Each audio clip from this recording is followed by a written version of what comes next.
Good evening to fans and welcome to another edition of the Fans Forum. This is basically your time to have your say, and that's why we ask for different guests to come on and have their voice heard. We've got a new voice, to be fair, on the channel, which I'm looking to hear from. But let's bring in John first of all. John, how are we doing? You're back. How was your holiday? The holiday was fantastic, Baz. Thank you very much. A bit too hot towards the end of it, but not too many sunburns. But we're back, and I'm ready and raring for the new season. I can vouch for that. Being in Greece for 30 to 44, what was it?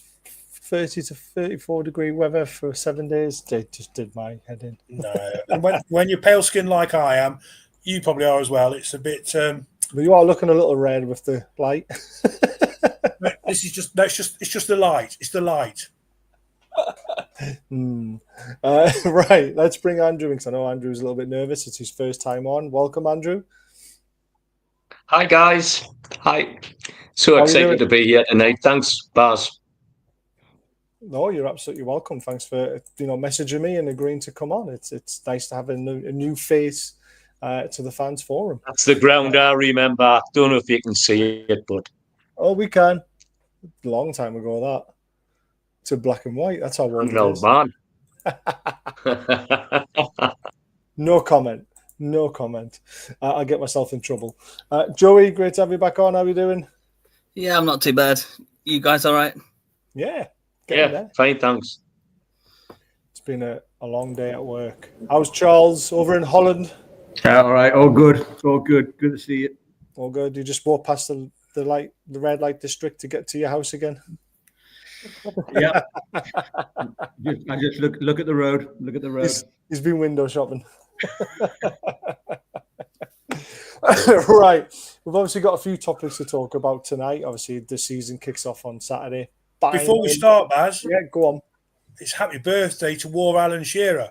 It is. I've already said that on Twitter to him, though. I know, but not on here. So, Happy birthday, Alan, Big Al. What a man. Yeah, Big Al. To the GOAT. There you go. You can have it now, Baz. Sorry.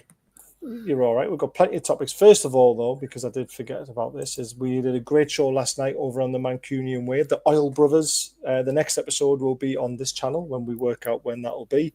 But it's great to have a cross-channel show, especially with a team that we're trying to compete against. I know we're still a few years behind them, but we are slowly getting there. So please go and watch it on the Mancunian Way because it was a great show last night as both teams were discussed and hopes and thoughts of the summer. And there's some great stuff in the chat as well. Also, Jules has kindly set up a Through Black and White Eyes Super 6 league. So if anyone wants to join it, there is the PIN number. It's the first time I've had a chance to advertise it. I would have made it myself, but Sky closed my Super 6 account after I closed my betting account with them because I think they're an absolute scandalous company when it comes to betting. But there you go. Cost me a lot of money because they wouldn't pay out on best odds guaranteed because I hadn't clicked the button saying I'd join their bet club on horse racing. That's not very good of them. So I closed my account and then they closed my Super 6 account. Twats. It's free to play. Should be open to anyone as long as you're over the age of 18.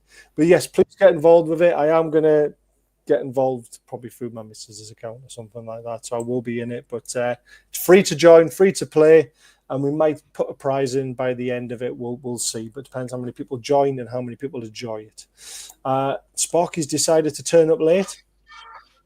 It's a good job this isn't one of your good evening. Yeah, you know what it is. I've been good job this renovating is my one of your property. £1 million meetings. Honestly, life is just crazy at the minute. It's a roller coaster, but I'm here. I'm live and direct. I'm ready to rock the party, mate. Love it. Sparky, ever enthusiastic. You need some diazepam, I think. None of that. Right. Let's get the crap topic out the way with first, but we do have to talk to everybody about it. It is Alexander Isak. This did make me laugh, though. Alexander Isak has reportedly said he would nuke Newcastle Stadium if he didn't allow him to leave.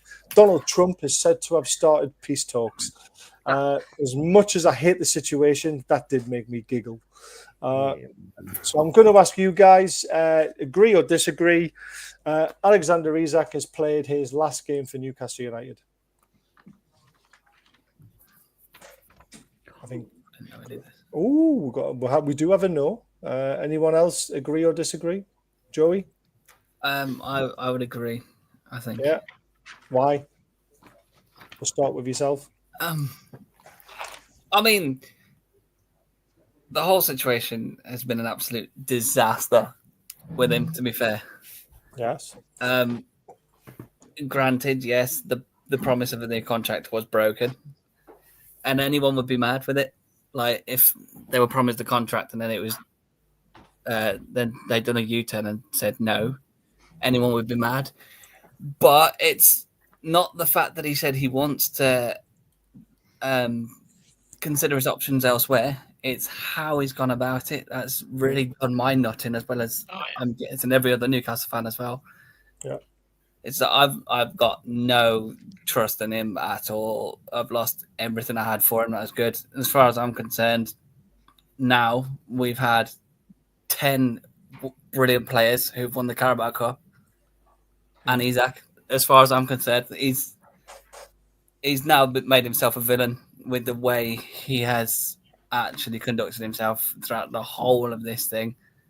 And if all the rumours are true from what I've heard over the last week or so, that he said he's not even going to consider coming back to the squad, that's him done. I just say get 2 strikers and get rid of him. He's an absolute rat. I don't want him in the club anymore, if I'm totally honest.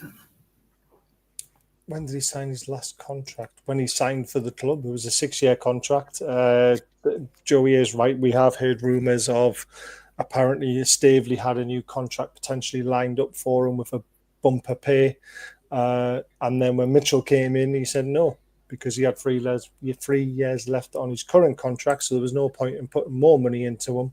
But there was also when we had Graham Bailey on, who did say that the money wasn't there for a new contract for Gordon and Isak, so they did Gordon first, because of obviously we tried to sell Gordon to Liverpool, so we needed to make him happy.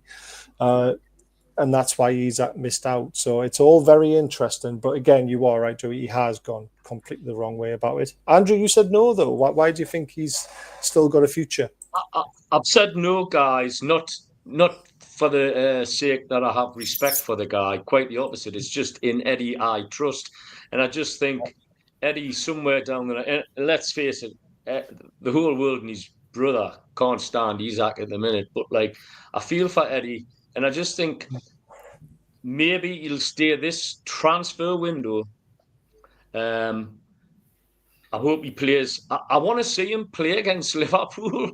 I want to see on that. I want to see that game, and then he can rock off. He can do one after that. But I just want. But no, seriously, I agree totally with Joey. He's been very badly advised. He's got bad noises in his ear. He's humiliated the club. He's made us the laughing stock to all platforms. I know I don't have as many followers as you, Baz, but like I get stuck in, I get banned, I get chucked in jail on TikTok because these arrogant Southerners and so are just like this. They know our club back to front, but I just think I just don't think it's quite finished yet. And I just think there's something that Eddie could maybe conjure up. Don't get us wrong. I agree totally with you guys. He's burnt his bridges as far as I'm concerned. But I just don't, in my opinion, would be, I'd love him to have played his last game. But I just don't. I'm just answering the question. I just don't think that's what he it's has. for. Yeah. I just don't think he has. I think 99%. I mean, I think 99% of fans are now done with him. Yeah, I'm in the same sort of bracket as you in a way, because if we can't resolve it and Liverpool don't pay the fee that we want, the Saudis aren't going to sell him. That means we're stuck with him. So there has to be a way of getting him back into the squad potential in the team. If not, he has to rot in the reserves, and then you know it's a big PSR nightmare, isn't it? Sparky, what is your thoughts? Yeah, evening bars, evening guys. Good to be back on the show once again. Yeah, I mean, I know that I was on this show a couple of weeks ago, actually defending Isak and saying, yeah, I want Eddie Howe to put his arm around him and like nurture him back into the squad and stuff like that. But a few weeks down the line, mate, it's a proper rotten situation, man. Like, I've been reading about the agent who Isaac's got, and he's actually banned from Sweden. Oh, God, yeah. He was part of the Chelsea operation with Abramovich. It's just absolutely dodgy all our. Dodgy all our. Didn't realise that. Like, Did you not? I'm going to stick this again. His I'm agent is an absolute nightmare. So to give you a bit of perspective, Andrew, about his agent, right? He's got Alexander Isak as his top cherry, right? He's got 11 players on his books. The 10 others have a guess of what the value of the next player is. Million? 3 mil. 25 million. Now, we're talking about this day and age as well. So that shows you how good the players he's got in his stable. They're all 25 million and under. But then you've got Alexander Isak up here at 150 million, and he gets a 10% fee for selling them. There's no wonder why he's trying to get Liverpool to buy him, because that's generational wealth. Absolutely, because one deal, that'll attract bigger. Yeah, that'll attract bigger players to his to his business. files, but so again, to speak. It sets him up for life as well, because he gets 10% of 150 million. You know what I mean? It's wow. So that's another reason why. That is why we're in a very, very horrible situation. Charles, your turn. Yeah, no, just touching on that. I mean, I don't know if it's true, but it's supposed to be banned from AIK, which was his former club. Don't forget. Yeah, so we don't know what compromise or what he's got on him from those days. It might go back a long way. I mean, Liverpool got form. If you actually remember the Van Dijk story, yes, when Southampton actually qualified for the Europa League, lowly Southampton qualified for the Europa League with Van Dijk in the team. So then they tried to buy Southampton that season that they qualified. They had to apologise. That a few months later, in the January, they bought them. Southampton just survived by one place that season, and the following season they went down. Yeah, charming. So I mean, well, they did exactly what they're doing now as well, didn't they? Because Liverpool upset them, and then they brought the fee down, didn't they? Because of that. I mean, there's no way we should sell them for cheap. Nothing less than certainly 140. Definitely not. Anything less than that, he's not going anywhere as far as I'm concerned. So yeah, I think there is a way back because first of all we need a replacement. We can't go into a season without anyone other than I think we need 3 strikers, by the way. But anyway, 2 definitely, but 3 could be pushing it. Well, I think even with 2 we were struggling. We've been struggling in the past because but we had if one is injured, you're flogging the death out of the one that's still there. Yeah, I get that. We saw last season. So yeah, I think I can see definitely can see him playing next season. And actually, for us, it'd be better off. Also, there's another year of amortization, that 20% taken away from his. Don't forget, we got to pay.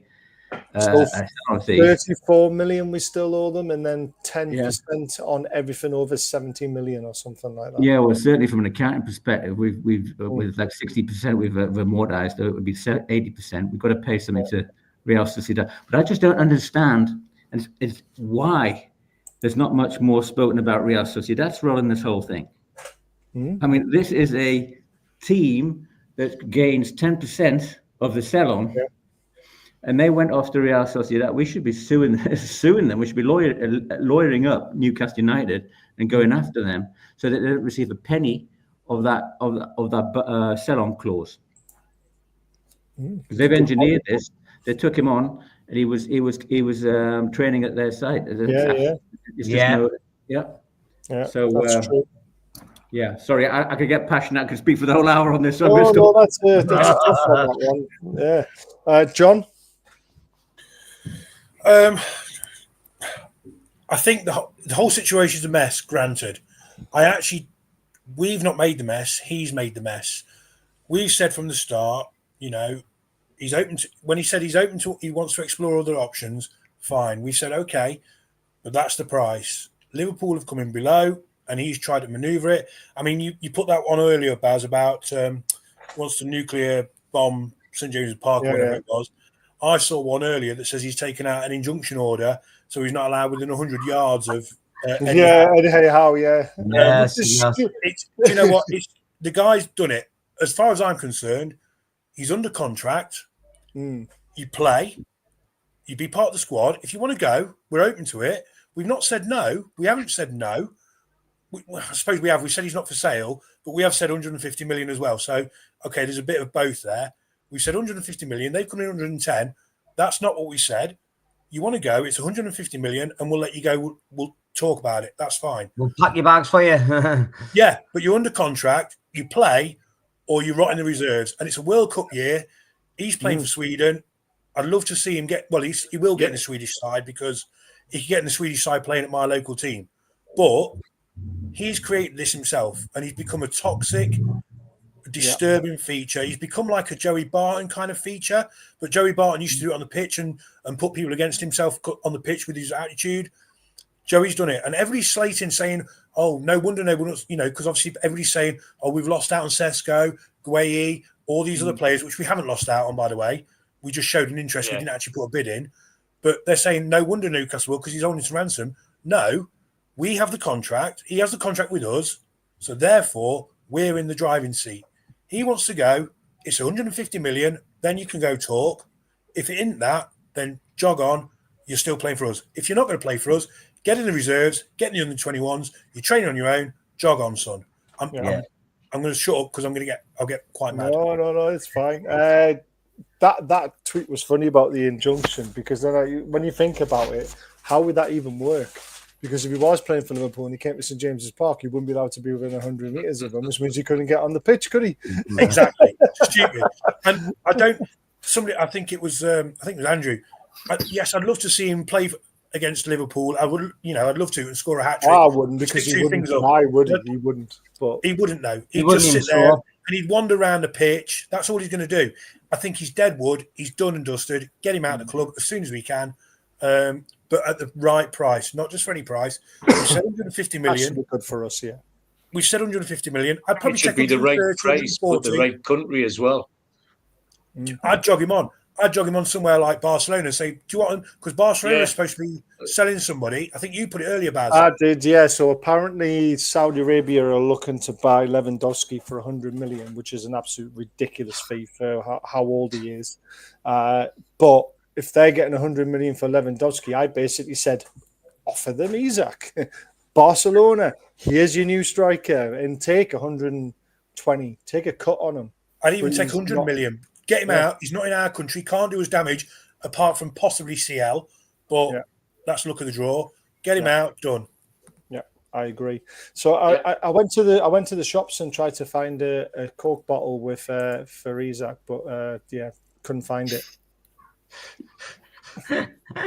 So there we go. He's done. He's done. There we go. Sorry, guys. Right, next one. Malik Chow or Tao or Fao or however you pronounce his name. Good signing or bad signing? Or is Malik Chow the next defender to play alongside Botman? Agree or disagree? I think this is an easy one. Oh, no. I think we've all gone to agree, haven't we? John, since you finished the last one, we'll let you start this one. How happy are you with this signing? I said agree, and I just changed at the last minute. I think the reason why I think yes, no, he is going to be, but I think it's just going to take a little bit of time. Italian football is very different to English football. Yes, agree. It's a lot slower and a lot more passy, which we're not doing that. So he will be. I just think it's going to take him. I think we have to give him till, I'd say, October, Christmas, just to get up to speed. He is going to be up to speed quite quickly. He's only 23, 24. So I think it's a great investment. Eddie Howe will do wonders. I'd prefer to see him with Sven, if I'm honest. I think Fabian's not over the hill, but he's approaching the crest of the hill, shall we say? And Big Dan is obviously, he is as well. You know, we know that. Bless him. Do a great job. But I think, yes, he's great signing. And I think we won't see the best of him this year. But back end of this year, next year, watch him. When he settles in. And that's the only reason why I said iffy, because we've got a few tough fixtures coming up, which it won't make or break our season, but it could put us in a decent or a not so decent spot. So I think that's what we need to do. But yeah, I think he's a quality sign. I've done a little bit of looking at him. I didn't know anything about him until it came up on Twitter 2-3 days ago, 4 or 5 days, whatever it was. We've been chasing him for 2 years. I've not seen it because obviously it's all been dominated by what's his name from Palace, Gueye. True. You know, so I had to do a bit of looking, and you know, the potential's there, and we know what Eddie Howe can do. He gets somebody with potential. J7's a perfect example. You know, he was never a striker when he came when he was bought, but he's turned into one of the most rock solid midfielders. You know, I think somebody put it in the chat as well. I can't wait for Joe Linton to turn Isak into a pretzel. Absolutely sticking into Rose Ed. Can't wait for that. I'll have that on record. I might even play it at Maddie's. I might even play it at Maddie's wedding. Brilliant. Sparky. Yeah, so for me, I think he pronounces it as Chow. I think he's an absolutely brilliant signing. First of all, I watched his interview when he actually done his interview with Newcastle United, and his attitude towards the game, his attitude towards the club was absolutely phenomenal. He says that he just wanted to play for Newcastle United. He wanted to put on the shirt. He wanted to play at St. James's Park. So he got my tick straight away. And then, as you've seen yesterday evening, he blended himself into Geordieland life straight away. He went straight to the quayside, went to Dude, had a nice sit down, had a nice meal, familiarised with his surroundings. Spot on signing for me. Yeah, love it. Tony, to be honest with you, no more news on Jacob Ramsey than what everyone's been saying on Twitter. There's definitely an inquiry. I think it's moving fast. There's a very good chance it's going to get done. We just have to be a bit patient. They're trying to offer him a new contract. I have heard that, but his head might have been turned because we've got Champions League football and Villa. Plus, I'm sure Villa are really struggling with PSR since they missed qualified for Europe as well. So they do need to sell. Yeah, agree. Charles? Listen, the Milan fans are sort of mixed about him. You know, he's got a few mistakes in him, but he's a different profile of what we got. He's passing through balls, both sides, phenomenal. You know, so he's going to be absolutely brilliant in that. He's got a bit of pace, bit of youth, bit of height. I like my centre backs big. He's got potential. We just have to see. I don't think it's a huge punt. You know, these days, what's 35 million plus add-ons? No, it's a brilliant deal. Not a high risk, but. It looks a silly deal because Como had him almost agreed for 25 million euros, didn't it? True. That's true. But he looks decent, and certainly him and Botman of them both, could be phenomenal. And the other thing what's good about him is his versatility. He can play right back, has done on many occasions. Yeah, and could even play CDM. Yeah, you know. So that's great to have someone like that in the Andy Sandro's pal. Andy Sandro's pal, yeah. I like it. He seems like a nice guy, even in the hostage video that he took. He was. Honestly, those videos are terrible. But I personally think Burn and Shaw will start the first few games of the season because Botman's not fully fit yet and not ready. And again, Eddie Howe likes to bed people into the squad, which we saw with Bruno when he came in January, all that sort of stuff. Andrew, your take on Chow? Happy? Yeah, very happy. Just reiterate what you said there, your last words. Eddie does have this phenomenal record of just easing them in at the right time. He'll get his fitness up in no time at all, and he just looks a beast of a man. And so he's away the lads' little message tonight, and just like what Sparky said, he ticked all my boxes. Big physical presence, loves the club, wants the club. It was interesting. I don't know how long ago it was, maybe 2 or 3 months ago, but his manager didn't fancy him, but he's turned that around by his recent displays and that, and he didn't want him to go. Was it which is weird, isn't it? Yeah, Pellegrini, yeah. Like I say, he was almost sold to Como like 5 times for 25 million euros because he didn't have a place. He refused to go there because, I mean, they're a newly promoted team. So there's no European football there. They're going to be struggling. He didn't want that kind of, he wanted to be at Newcastle, basically. He knew we were chasing him. But we should have really attacked it then and got him for a bit cheaper. But, hey, it's hearsay now, isn't it? We've got him. That's the main thing. Joey? Yeah, that's the main thing. He's through the door. He's signed, sealed, and delivered. Yeah. Exactly. Yeah. Joey? Sorry, guy. No, I'm absolutely delighted that we've got him in, actually. So I've said it from as soon as we were rumoured to be looking at him. I said I reckon we will get him. I think we will get him, and we have so. But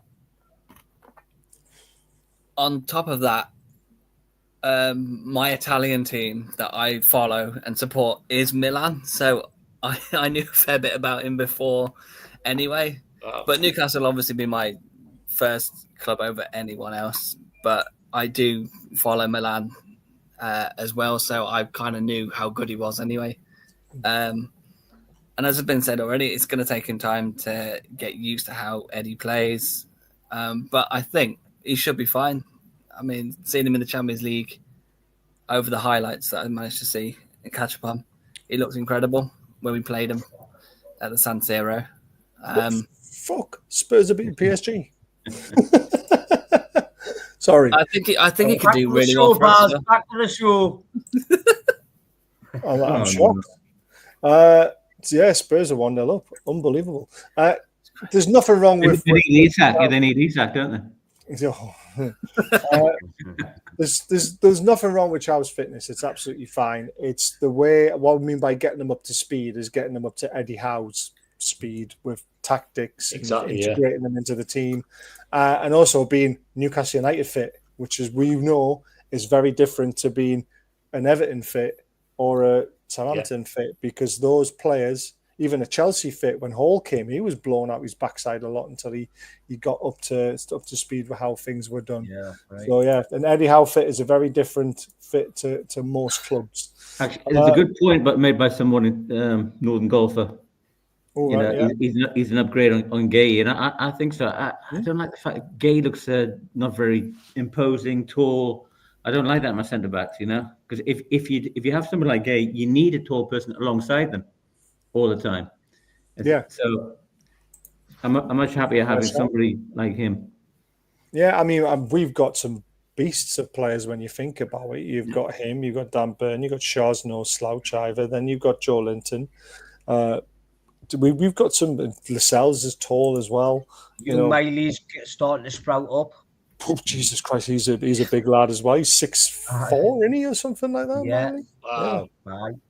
So yeah, put a bit of meat on as well. Yeah, he has. He looks strong, and the way he burst into the box to get the goal for target with his header, the way he looks a lot fitter. That was a lovely assist. Yeah, very much stronger. Right, the next question is, and Trippier sums this up quite well. Window's doomed. Suddenly Wednesday, we're winning everything because the window's looking good. So I'm going to ask you guys, agree or disagree? Newcastle are now having a good window. Oh.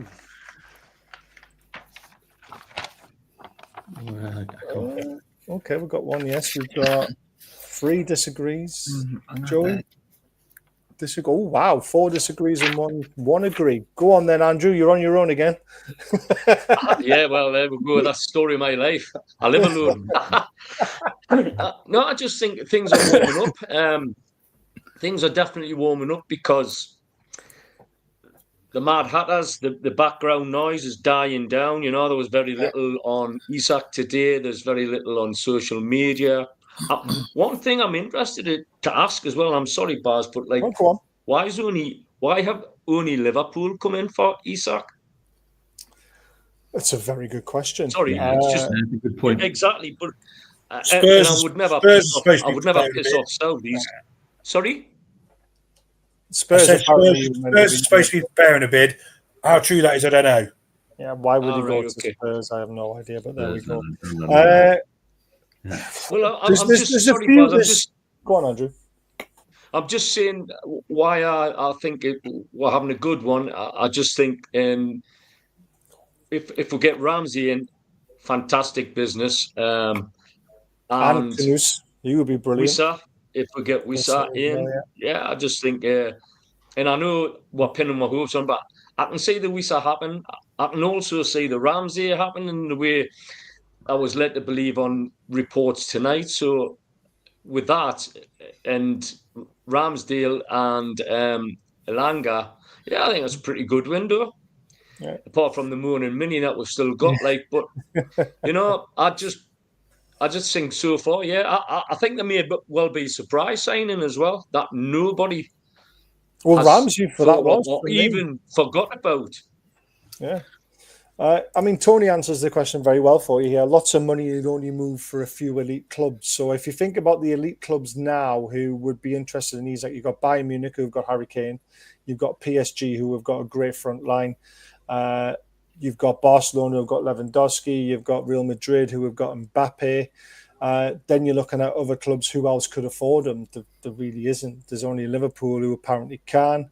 So that's probably why Liverpool are only in for him. And now when you think about it, if you're a Barcelona or a Bayern Munich or a PSG and you've seen the way Isak's conducted himself, would you be interested in him? Is the absolutely other for it? Yeah. So yeah, John, why do you not think it's turning into a good window now? I think we've had a slow start, and that's the problem. We've lost out. I mean, we said back end of last season in a few of these forums and other full times and that we said Mbeumo, you know, he would have fit perfectly.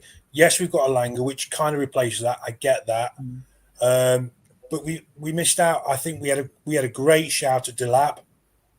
I mean, when Chelsea comes knocking and you're offering big contracts in London, yeah, but I think it was the locality, me. Like, I think Delap, I just think it was too local for him. Yeah. Otherwise, he would have come to Newcastle.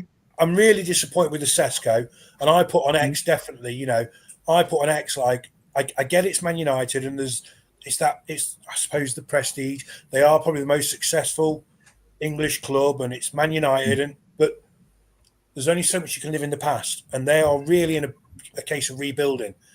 And I just didn't understand Sesko. I just think we've not made it. I just think everybody. Yeah. I think the press has made it that we're interested in everybody in his dog, and we've been rejected by them. When we've only been rejected by, I think Sesko, and I think that's it really. Everyone else, he chose Man U, didn't he? But we weren't rejected by Trafford. We were. Trafford was a legality on a clause that City had, so we weren't. We're never going to get him in reality, will we? I thought the clause was that was it. If the bid come in, then he was going back to them.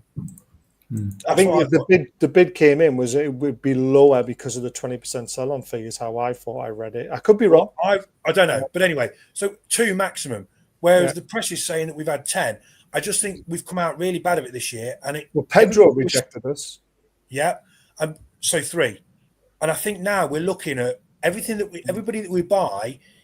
I think I saw it, and forgive this. I know we're not quite at the watershed yet, but forgive this. It said that whoever Newcastle approach is like the 1000th man at a Bonnie Blue. Yeah, and that's how it feels. You know, Jacob Ramsey, great player. Wissa, great player. But we're now, because of who we've tried to go for, and we've showed an interest in, maybe it's now looking like, we'll just grab anybody because the window's approaching. That's why I think it's a bad one. I think it's more of a bad one on the press side of it and how we are. And I do think the players are not the players that we wanted to get, but they're not bad players. Does that make sense? Yeah, it does. But the Sesko one, I'll go back to that very quickly. He's a Man United fan. So what? So my argument. My argument is though. No. He turned it down. Fine, but why flirt with us in the first place? Because we were the only ones who could officially at the time afford him. Man United obviously had to sell. All he had to do from sack day the dinner one, ladies and all that sort of stuff. all he had to do from day one, I want to play for Man United. End of story. Done. Yeah, you can't close yourself off like that though. With Man United, it's like Isak closed himself off to Liverpool, and look what's happening. If Sesko did that, and Man United then couldn't afford him, he would still be at Leipzig. You're in that boat. Wait till Man United can afford you. Yeah, but he would have played for Newcastle had we been the only ones that were able to bid for him. So, do agree. I think players are reluctant to pin the hat on. I just want to join this club, apart from the donkey that we've got, because at the end of the day, if Man U didn't come in for him, he'd have egg all over his face. He'd either stay there unhappy or come to Newcastle. Yeah, I heard an interesting. It's a big draw, Man United. Ultimately, it's about 1 billion sorry people. for putting in, by the way. Yeah, sorry. It was an interesting Ekitike statement last week, apparently, that he wasn't aware that Liverpool were going in for Isak, and he was led to believe that he was going to be the out-and-out striker. That's why he did all this with his celebration. Go on, Charles. Actually, now you mention that, that's another reason why we should not sell to Liverpool. But that's really, you know. They took our replacement for him, didn't they? In fact, the more I think about it, the more angry I get. Sorry, I'm going to try and calm down. Well, the window itself, right? It started. The window itself, it's got the potential to be good, but it cannot be a good window when you're going to the first game of the season and you haven't got a striker. I think you're missing the question I asked though. Yeah. The window's been shocking. Is it now turning into a good window? Oh no, obviously yes. That was the question. Are we redeeming? Are we redeeming ourselves? Oh, for sure we are. It's just too early to say. Well, but yes, I mean, it's obviously moving. I mean, to be honest, if Isak hadn't happened, you'd be turning around and thinking, "Oh, we're doing quite well. This is we've got a right winger, we've got a right centre back, we've got got a better goalkeeper." Yeah, you'd be happy days. Yeah, it's just Isak is clouding the whole thing. Yes, it is, and that is my worry. And why I'm on the fence with the question is because we still haven't sorted the striker situation out. And we're going into a very tough game at the start of the season against Villa away with Gordon up front. And we all know it doesn't really work very well. Sparky, your thoughts? Yeah, so for me, as much as I do love the club, I am on the disagree side. We're slow out the blocks when the season finished. We just didn't get any saying was it an absolute fought on. I mean, we're still dragging stuff out now. I mean, we did get Ramsey in, we got Alanga in, which was good. However, we haven't replaced Sean Longstaff. We haven't replaced Callum Wilson yet. The season's starting on Saturday. You know what I mean? We haven't replaced Darren Eales. Darren Eales. Missed that there, sorry. You were saying we'll play Darren Eales up front. We're gonna have to this. I mean, it looks like you'll be getting called up, Baz, to get back on the pitch. Did you see how bad I was at the game? Not a chance. I heard you made an assist, Baz. I did get an assist. But there you go, then. That's the problem. I can't score. Doesn't matter. You set them up. I tell you what. I'll get my boots out and I'll stick a nut on it. No, it was a lovely little 1-2 in the box. It was beautiful. Set my nephew up. Deflected. I saw it. I tell you what, it looked like pure Ginola with Aspria and a bit of Robert and a bit of Shearer in there. It was magic, mate. Hybrided all into one. Super Baz. It was like he thought he was Virgil van Dijk. He played more like Dick Van Dyke. Joe, your thoughts on the window then? Do you think it's turning into a good one? See, it was a tough one to decide, but I still disagree. I mean, if we'd done this towards the start, I'd say it'd have been diabolically bad still. But I don't think it's yet turning into a decent enough window. If we can get 2 strikers in, I might change my mind. but we definitely need the 2 strikers in because one, Wilson's gone and the other one doesn't exist basically because he wants to do his own thing. Be a big baby. So the way I say it, we haven't actually got a striker at the minute. So really, if we can get the 2 strikers, and if the Ramsey thing is true, then we get him as well. I think we'd have had a decent enough window. But at the minute, it's a tough one. I agree. It's because there's still 2.5 weeks to go. We get the season starts on Saturday. I personally think the window should slam shut before the season starts. That would really help rather than having to scramble around when teams are playing. By the way, I wouldn't want Ginola. I know you mentioned Ginola, but he only scored 7 goals ever for us in 75 games. Still brilliant, though. It was amazing. He never tracked back. It doesn't matter. He loved the time as well. Ever. Just quickly, Baz, I think with you saying about the transfer window, I think the position we're in, it should have been a lot better. Oh, yeah, I agree with that. You know, and I still think it should be a lot better. That's why it's been a poor. I think it's been a poor one. It's probably now going to be an average window. So I think that's the key. We should have been. You'd think that Champions League football would attract people, and they'd want to come to us. We've made some inquiries, but we've not really delved into a lot of players. But what should have been good has gone from good to should have been good to being poor. Now I think it's just going to be an average window, and I do worry: are the players we've got in, are they enough to push us to that next level?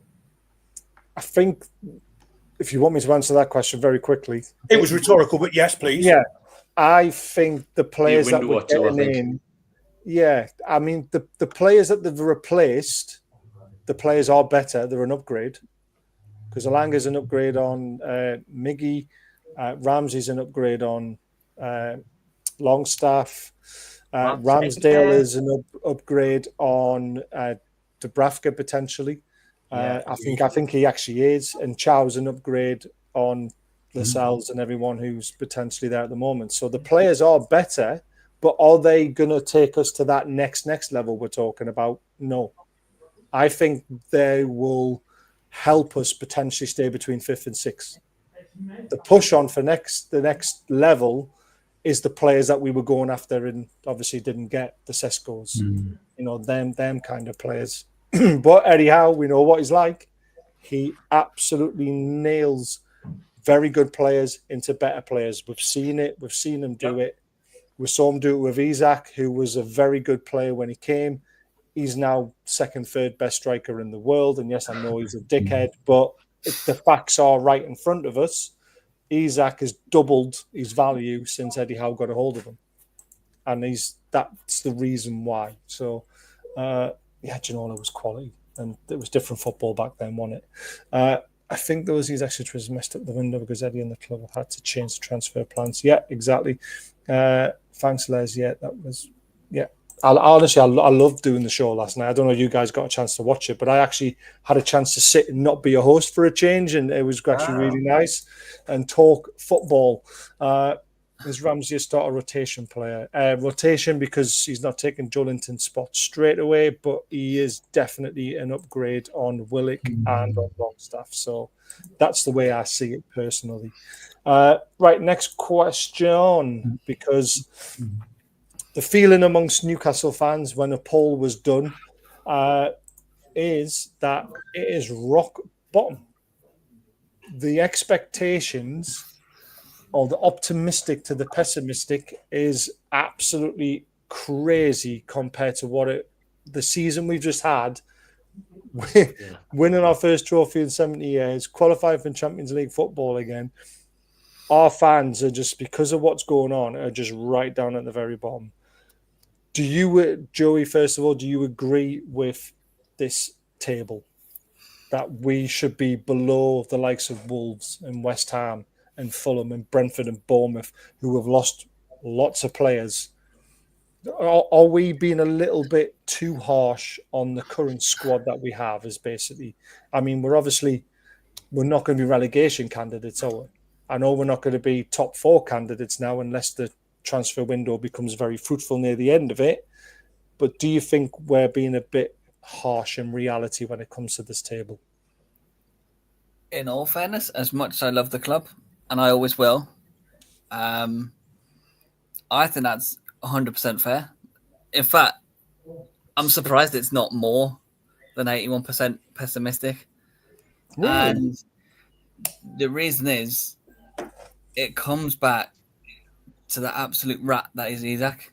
If he hadn't have done if he hadn't behaved as he has, if he'd gone about it in a different way, saying, yeah, I want to eventually explore my options, but move to Liverpool, but I know I'm still a Newcastle player, so I'll focus on that for now until something happens, I think everyone would have been fine with it and there'd have been a lot more optimism. But because he's reacted and done what he's done, I think I'm surprised it's not a higher percentage of pessimistic, if I'm totally honest, purely because of that whole situation with Isak.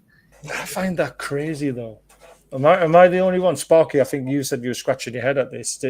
Are you with me on this, that when you look at the likes of teams getting players ripped from them, yes, Isak's situation isn't great, but we're not relegation candidates, you know. So surely we should be a little bit more optimistic going into the season. That graph's absolute tosh, mate. Sorry, I just had to interrupt there. How the hell can we be bottom of that league for for me? Like, I don't know about everybody else, but it's our fans, mate. It's our fans who have done it, who have put in absolutely crazy. I mean, at the end of the day, we're going into the Carabao Cup as champions, retaining the title. We're in the Champions League. I mean, I will have upgraded the squad, not fully upgraded the squad. Like, I didn't understand how we can be bottom, against, for example, Brentford, who've had their team absolutely stripped apart, as likewise Bournemouth has as well. They've lost a couple of big hitters. I'm just absolutely baffled. I'm baffled. Yeah, I'm interested to see how many fans were asked. Yes, and that is a problem with these things, isn't it? Sometimes you don't know how. It could have been a handful, it could have been 50, it could have been 100, you know, and maybe they weren't the most stable of fans potentially who were asked. I don't know. I honestly don't know. But for me, to be bottom of a graph where really I know we're going into the season without Isak, but we're still going to be in the top 10, to be bottom of that, I tell you the only way this graph makes sense is that our expectations were too high to start with. Yeah. That our expectations were going to be Isak is staying. If the Isak thing doesn't happen, we're going to be finishing top 4. And now the Isak situation's happened, we're going to be finishing between 6th and 10th. Everyone's then just hit the pessimistic button because of that. Would that make sense, John? I disagree a little bit. I don't think. I mean, I can't see it in a minute because obviously it's there. So yeah, what's it? 81 to 19. Yeah, it's not as high as that. I think we've got to read this properly. It's about optimistic and pessimistic. Am I optimistic for the season?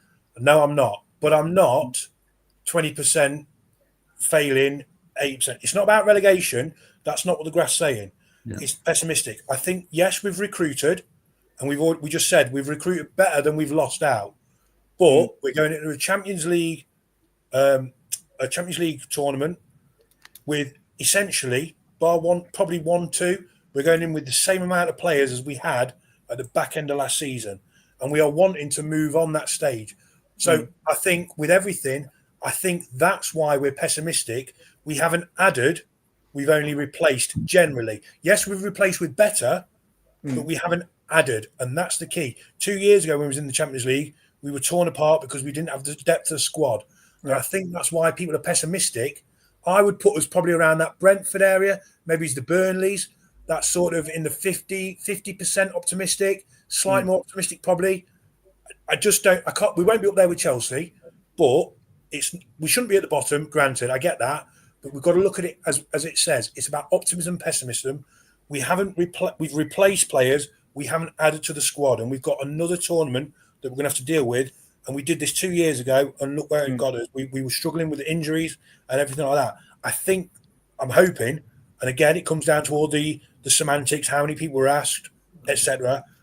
But I like to think that's where it's come from. Also, the demographic of it as well, as I mentioned, of course. Is that how high were your optimism before the Isak situation? I don't think it matters how high the optimism was. I think it does, because that's what it is. It's optimism or pessimistic. I'm pessimistic because we haven't added to the squad. So we're going into a season with an extra competition with only 1-2 players maximum extra than we had at the end of last season. And we've got an extra tournament, and we know how demanding that tournament is. So that's why I'd be sort of 40% pessimistic from there. Do you know what I mean? It's not about Isak or anything like that. We haven't added to the squad. We've only replaced. But maybe it is for the people who were doing this graph, though, because they were looking at it going, we could be finishing in the top 5 with Isak, and now Isak's not there. We're going to be finishing 7th to 10th, so they're going to be pessimistic because of that outcome. If we ask the question now, are we optimistic or pessimistic for the season? Generally, without expectations as such, I'm more 40% pessimistic. Yeah. I'm not looking forward to this season as it stands at the minute. Yeah, it's a tough one because I'm going to ask you for your outcomes eventually, but you've got to think about, if they said to you, and this is how the table's run potentially, do you think your team's going to finish in the top 6? You would probably put no because of the Isak situation. So that makes you look pessimistic, because if you asked the question before the Isak situation, are you going to finish in the top 6? You would say yes. And that would make you optimistic. Being a geography teacher at some points, it's the question that's asked, not the outcome. And I think you've got Sunderland in the Champions League, haven't you, at the moment, if you look at this table? Yeah, but it's not about where they're going to finish. I know it's that. all about they'll be buzzing if they get a draw against bloody Brentford or something. But Sunderland aren't going to be happy at the moment because they've signed 7-8 new players. They probably are feeling 10, I think, or 11, 10. There you go. So they're probably feeling optimistic that they're not going to go down with the record amount of points this time. It's going to be like a friendly playing them compared to playing Liverpool, isn't it? It's going to be like a jovial atmosphere. I love it. Right, who hasn't had their say? Andrew, you haven't a say yet. Yeah, am I just seeing the same as you guys, the graph? Yeah. Mm-hmm. Yeah. Right, okay. No, I didn't know if that had went on yours. I think the pessimistic side was more anger.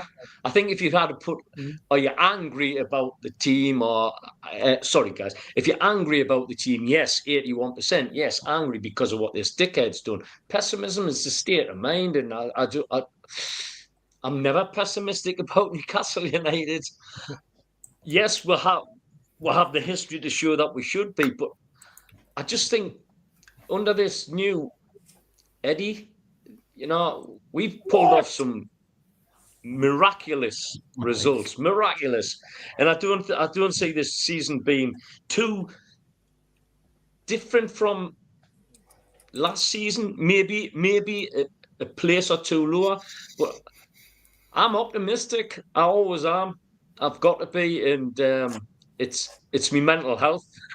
Newcastle United is my saviour.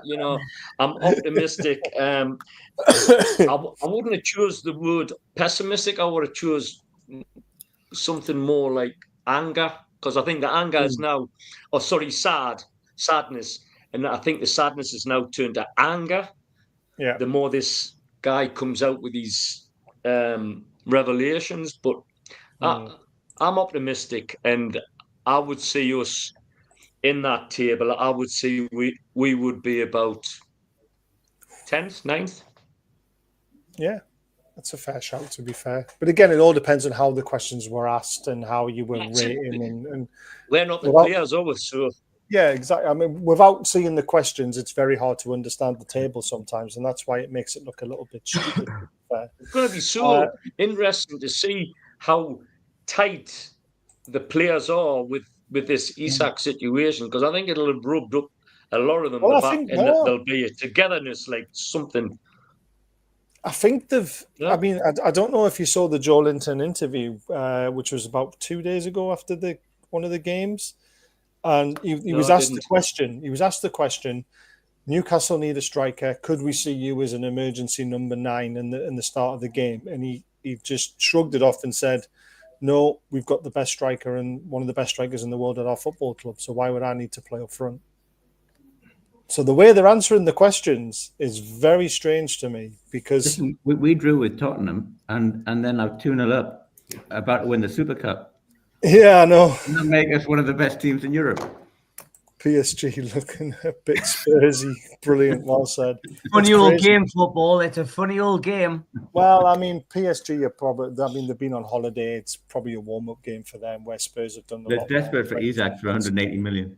Yeah, this has to be get Isak to PSG, doesn't it? They obviously need him.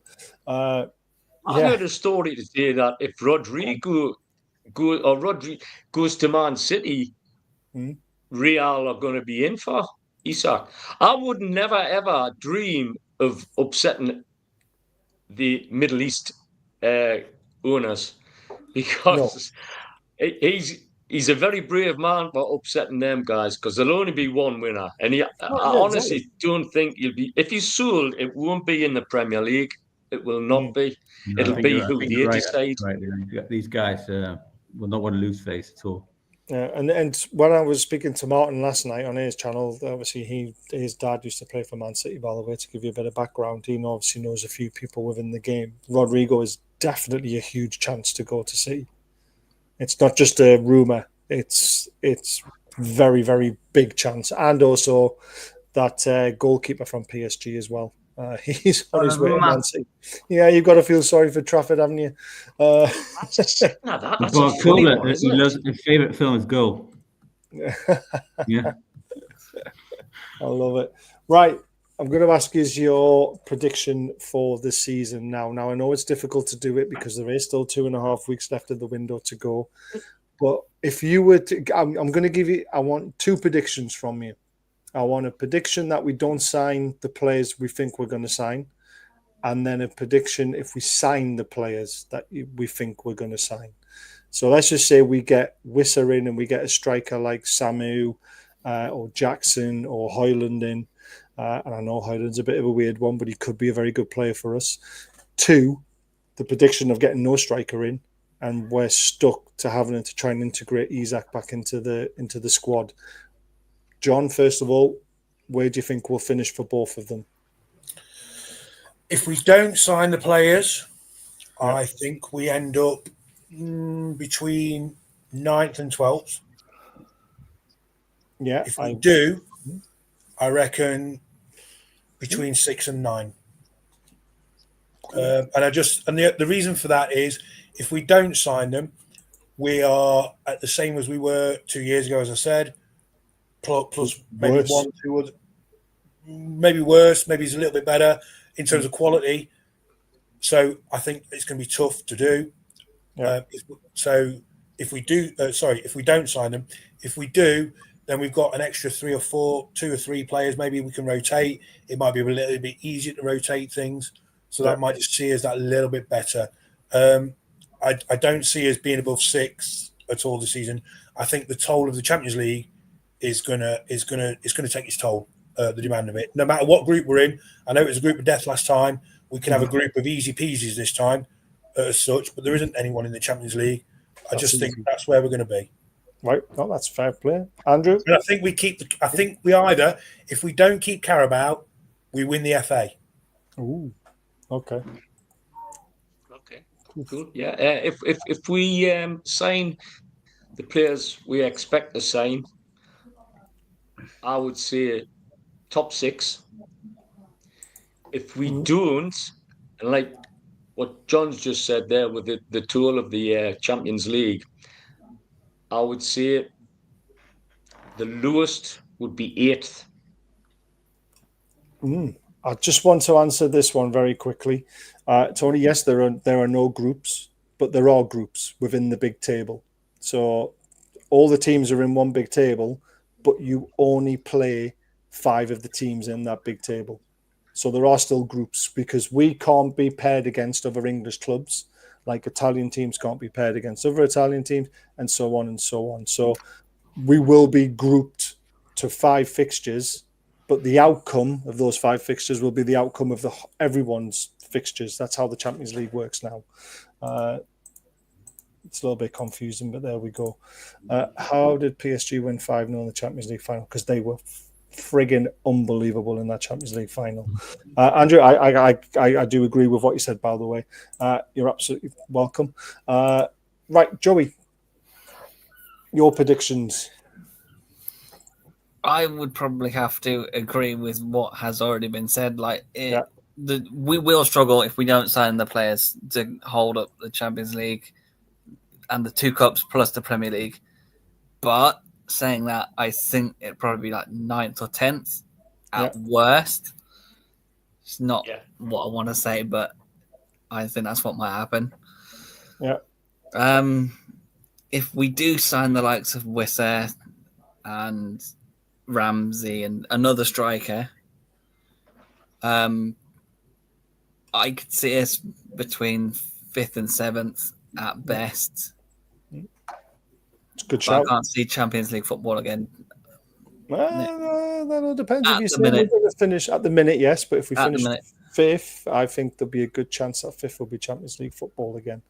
Because remember, we have 6 teams in the Champions League this year, so that is a lot of points to be accrued to get Champions League football for 5th spot again next season. Yeah. Charles? Listen, we're far, far better equipped. We're far, far better equipped to get to go to the Champions League than we were last time. We just need two strikers, 2 decent strikers, with Visser and somebody else, and 1 midfielder. And our floor is much better. Our squad is much, much better than it was going at the Champions League last time. It's better in quality, but is it? Exactly. What about the depth? So even if we got a few injuries, what about the depth? The drop off won't be so bad. Yeah, potentially. Because if you just look with the number 2 player for every position is much better than it was 2 years ago. That's true. You've got Murphy and Alanga. You've got Barnes and Gordon. You've got. I cannot even fathom that we would possibly go into this season without 2 reasonably good strikers. We'll get them. We'll get another midfielder, and I think we'll finish 5th, and we'll get the quarterfinal at the Champions League. Wow, that's a prediction. Yeah. Like and that. if we don't sign anyone, we will. No. The question is, if we don't sign them, you've got. Oh, we don't sign anyone, then you're talking about 8th or something like that, aren't you? Yeah. Perfect. Sparky. Yeah. So just obviously related like everyone was saying, really, if we didn't get the signings, I'm going to say it's going to be a disaster season, because I could not see Asula putting goals in the back of the net on a regular basis, game in, game out, for like 40, 50, 60 matches that we're going to be having this upcoming season. So with that in mind, if we don't get the signings, I'm going to say we'll scrape through in the Champions League to the knockouts. We'll get knocked out. It'll be our luck. We'll get knocked out by Sunderland in the Carabao Cup or something daft like that in the early stages. FA Cup, we'll get Wrexham, and we'll get knocked out by them by playing a youth team or something. However, on the flip side, if we do get the signings that we have mentioned, for me, the star signing I would love to have at the club is Kolo Muani from PSG. I think he is absolute brilliant. I think he's absolutely mint. Do we even have a chance of signing him, though? Are we even interested in him? Are we even interested? Yeah, who knows? But if we're after a marquee signing, I'll definitely be taking a little peek at him. And if we get the other signings, such as Wissa, to get the 2 strikers, a couple of midfielders, I'll be saying, we're going to go on 5th, retain the Carabao Cup maybe, and get what Charles was saying, quarterfinals in the Champions League. Let's go up the Mags. The Mags are massive. Yes, Paul, they're all capable of scoring goals, but they're not capable of scoring 20 goals in the season, which is what we're obviously missing, which is the issue.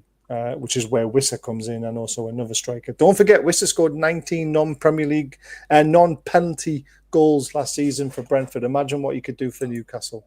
So just remember that. I'm sort of in the same boat of all you guys.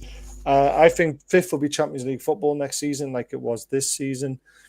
I think we'll struggle even if we do get the signings in because Champions League football took its toll last time and I can't see it not taking its toll again. But we could scrape fifth. That's if we get the players. I think that we're winning 4-3 now after being 3-1 down. Get in under 21s. I think the top four is kind of pushing away now because of all the signings they made. Chelsea, Arsenal, Man City and Liverpool. I think they'll be very hard to keep up with next season. So I think anything between 5th and 7th would be a great season if we get the signings. And then we need to, this PSR stuff to go away so we can push on to the next level. Yeah. If we don't sign any strikers, I honestly think it could be anything between 8th and 12th. And January would have to be a very, very big window for us. So that's my say on it. And I know it's your show, guys, but I thought I'd better put my prediction out there. It's going to be a very interesting 2 weeks because we've got such a tough start to the season, don't forget. Villa away, Liverpool at home, Leeds away. And if we're playing those 3 games with the bank holiday pass. I know, but if we're playing those 3 games with Asula up front, I'm a little bit worried. Or even with Gordon up front. Are we going to get the goals to put them away? I think Eddie's got a lot to do with the Sula's head at the moment. He's still alive, where he'll get so many red cards if we're playing presently. I mean, look at the pre-season, he was like elbowing people and like pushing people and storming with people. So I totally agree with you on that one. Yeah, I still think he's a winger or an inside forward rather than a striker. And I think that's where he's struggling a little bit. And the Premier League's a tough place to learn your trade, to be fair. So, and I did say this months and months ago. I said he wouldn't be good enough. And I'm starting to be right, I'm afraid, guys. I'm sorry. Booked a table time for the match Saturday, back behind enemy lines. Good luck, Jules. Right, guys, don't forget, Super 6, if you want to join the league, have a bit of fun, have a bit of banter. We'll put the league table up on the show and start talking about who's doing well and who's not doing well. There's the code. It's free to join, free to play. You could win a lot of money if you get 6 out of 6. And we might throw a prize in near the end if we get a lot of people playing it.